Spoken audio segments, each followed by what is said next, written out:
রাজধানীর গুলশানে UN house উদ্বোধন করেছেন বাংলাদেশে সফররত জাতিসংঘ মহাসচিব অ্যান্তোনিও গুতেরেস। আজ শনিবার সকালে ইউএন হাউস উদ্বোধন করেন জাতিসংঘ মহাসচিব। উদ্বোধন শেষে মহাসচিব জাতিসংঘের কার্যালয় পরিদর্শন করেন। বাংলাদেশের সংকটময় পরিস্থিতিতে জাতিসংঘ পাশে থাকবে বলে জানিয়েছেন সংস্থাটির মহাসচিব অ্যান্তোনিও গুতেরেস। বাংলাদেশের আতিথেয়তায় মুগ্ধ জানিয়ে অ্যান্তোনিও গুতেরেস বলেন, বাংলাদেশ যে সংকটময় পরিস্থিতির মধ্য দিয়ে যাচ্ছে তাতে পাশে থাকবে জাতিসংঘ।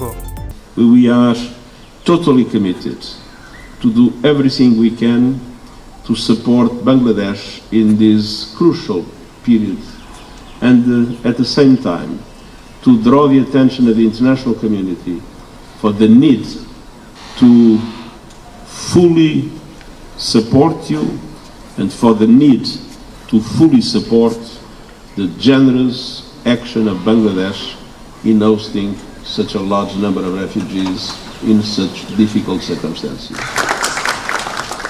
বাংলাদেশের গণতন্ত্র ও মানবাধিকার রক্ষার মতো সংস্কার প্রচেষ্টা নিয়ে সন্তুষ্টি প্রকাশ করেন জাতিসংঘ মহাসচিব। বাংলাদেশ জাতিসংঘ সম্পর্কের 50 বছর পূর্তি উপলক্ষে জাতিসংঘ ভবন প্রাঙ্গণে আয়োজিত আলোকচিত্র প্রদর্শনী ঘুরে দেখেন অ্যান্তোনিও গুতেরেস। দীর্ঘ 7 বছর পর বৃহস্পতিবার বিকালে দ্বিতীয়বারের মতো বাংলাদেশ সফরে আসেন অ্যান্তোনিও গুতেরেস। বিমানবন্দরে তাকে স্বাগত জানান অন্তর্বর্তী সরকারের পররাষ্ট্র উপদেষ্টা তৌহিদ হোসেন। তৃতীয় দিনেও কর্মব্যস্ত জাতিসংঘ মহাসচিব গুলশানে জাতিসংঘ কার্যালয় পরিদর্শন করেন। সেখানে কর্মচারী কর্মকর্তাদের সঙ্গে মতবিনিময় ছাড়াও কয়েকটি সেশনে অংশ নেন তিনি। বসুন্ধরা, উত্তরা, বনশ্রী, কুড়িল ও বাড্ডা সহ রাজধানীর বিভিন্ন স্থানে অভিজাত ও অত্যাধুনিক মানের ফ্ল্যাট কেনার এক নির্ভরযোগ্য প্রতিষ্ঠান প্লেজেন্ট প্রপার্টিজ লিমিটেড। তাই আপনার স্বপ্নের আবাসনের জন্য আজই যোগাযোগ করুন।